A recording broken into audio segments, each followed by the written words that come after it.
നമസ്കാരം. അമേരിക്കയുടെയും ഇസ്രായേലിന്റെയും മുന്നിൽ ഇറാനൊന്നും ഒന്നുമല്ല എന്ന് പറഞ്ഞിരുന്ന ആളുകൾ ഇപ്പോൾ അന്തം വിട്ടു നിൽക്കുകയാണ്. അതായത് അമേരിക്കയുടെ സ്റ്റെൽത്ത് വിമാനങ്ങൾ ഇറാന്റെ ആകാശത്ത് തീ തുപ്പാൻ തുടങ്ങിയാൽ അതോടുകൂടെ ഇറാൻ തീരും, ഇറാൻ മുട്ടുമടക്കും എന്നാണ് ചിലരെങ്കിലും വിശ്വസിച്ചിരുന്നത്, പ്രചരിപ്പിച്ചിരുന്നത്.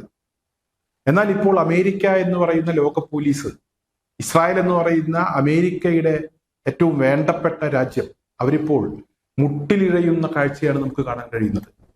അമേരിക്കൻ പ്രസിഡന്റ് ഡൊണാൾഡ് ട്രംപ് ഇപ്പോൾ പറയുന്നത് ഇറാന് പിന്നിൽ ഒരു അജ്ഞാത ശക്തിയുണ്ട്, ആ ശക്തി അവർക്ക് പുറകിൽ നിൽക്കുന്നത് കൊണ്ടാണ് ഇറാനെ തോൽപ്പിക്കാൻ കഴിയാത്തത് എന്ന ഒരു കണ്ടെത്തൽ ഇപ്പോൾ ട്രംപ് നടത്തിയിരിക്കുന്നു, അല്ലെങ്കിൽ ട്രംപിന് അത്തരത്തിലൊരു വെളിപാടുണ്ടായിരിക്കുന്നു എന്നുള്ളതാണ്.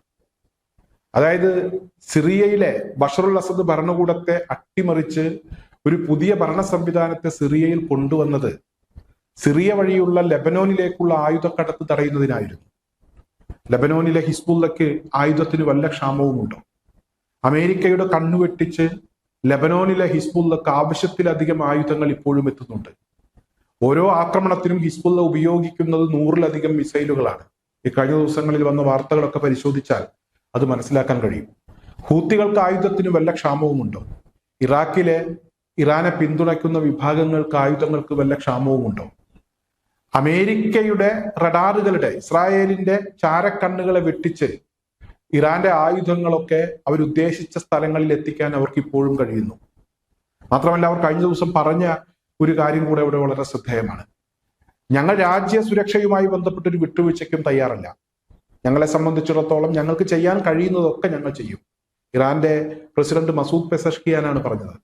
ബാക്കിയെല്ലാം ഞങ്ങൾ ദൈവത്തിൽ അർപ്പിക്കുകയാണ്, ബാക്കിയൊക്കെ ദൈവം നോക്കിക്കൊള്ളും. റിസൾട്ടൊക്കെ ദൈവം തീരുമാനിക്കുന്നത് പ്രകാരമാണ്. പ്രതിസന്ധിയുണ്ട്, വലിയ യുദ്ധക്കെടുതികൾ ഞങ്ങൾ നേരിടുന്നുണ്ട്. അതേസമയം രാജ്യസുരക്ഷയുമായി ബന്ധപ്പെട്ട ഒരു വിട്ടുവീഴ്ചയ്ക്കും തയ്യാറല്ല എന്നാണ് അദ്ദേഹം പറഞ്ഞത്. സർവശക്തനായ ദൈവത്തിലുള്ള വിശ്വാസം അത് ഏറ്റവും വലിയതാണ് എന്ന രീതിയിൽ തന്നെയായിരുന്നു ഇറാനിൽ നിന്നുള്ള പ്രതികരണം. എന്നാലും ട്രംപിന് ഇപ്പോൾ ഒരു അജ്ഞാത ശക്തി ഇറാന് പുറകിലുണ്ട് എന്ന് സമ്മതിക്കേണ്ടി വന്നിരിക്കുന്നു. അത്തരത്തിലൊരു വെളിപാടുണ്ടായിരിക്കുന്നു. ഈ കഴിഞ്ഞ ദിവസം ട്രംപിന് മുന്നേ അമേരിക്കയുടെ പ്രതിരോധ സെക്രട്ടറി പീറ്റ് ഹെഗ്സത്തിനും അത്തരത്തിലൊരു വെളിപാടുണ്ടായി. അദ്ദേഹം ഇവിടെ പെന്റഗണിലെ പ്രതിമാസ പ്രാർത്ഥനാ യോഗത്തിൽ അദ്ദേഹം ഈ യുദ്ധവുമായി ബന്ധപ്പെട്ട് പ്രത്യേകം പ്രാർത്ഥനയും നടത്തി. അദ്ദേഹത്തിന്റെ പ്രാർത്ഥന, ആ പ്രാർത്ഥനയുമായി ബന്ധപ്പെട്ട് അദ്ദേഹം ചൊല്ലിയ വരികളൊക്കെ ഇപ്പോൾ വൈറലാണ്. എന്താണ് അദ്ദേഹം പറഞ്ഞത് എന്നതിനെ കുറിച്ചുള്ള വിവരങ്ങളൊക്കെ പുറത്തു വരികയാണ്. ആ വരികൾ അതിന്റെ മലയാളം ഞാൻ നിങ്ങളെ ഒന്ന് വായിച്ചു കേൾപ്പിക്കാം. എന്റെ കർത്താവിന് സ്തുതി, അവൻ എന്റെ കൈകളെ യുദ്ധത്തിന് പരിശീലിപ്പിക്കുന്നു, എന്റെ വിരലുകളെ യുദ്ധത്തിന് തയ്യാറാക്കുന്നു. അവൻ എന്റെ സ്നേഹമുള്ള ദൈവവും എന്റെ കോട്ടയും എന്റെ ദുർഗവും എന്റെ രക്ഷകനും എന്റെ പരിചയും ഞാൻ അഭയം പ്രാപിക്കുന്നവനുമാണ്. ഞങ്ങളുടെ യോദ്ധാക്കൾക്ക് ഓരോ തീരുമാനത്തിലും ജ്ഞാനം നൽകണമേ.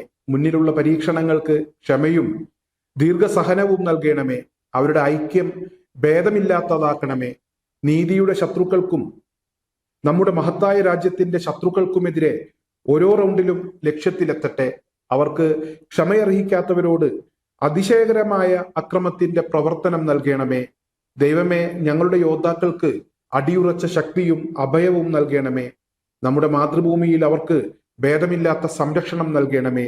ഞങ്ങളെ ഉപദ്രവിക്കാൻ ശ്രമിക്കുന്നവരുടെ മേൽ പൂർണ്ണ വിജയം നൽകണമേ. ഇങ്ങനെയാണ് പെന്റഗണിലെ പ്രതിമാസ പ്രാർത്ഥനാ യോഗത്തിൽ പീറ്റ് ഹെഗ്സത്ത് പ്രാർത്ഥിച്ചത്.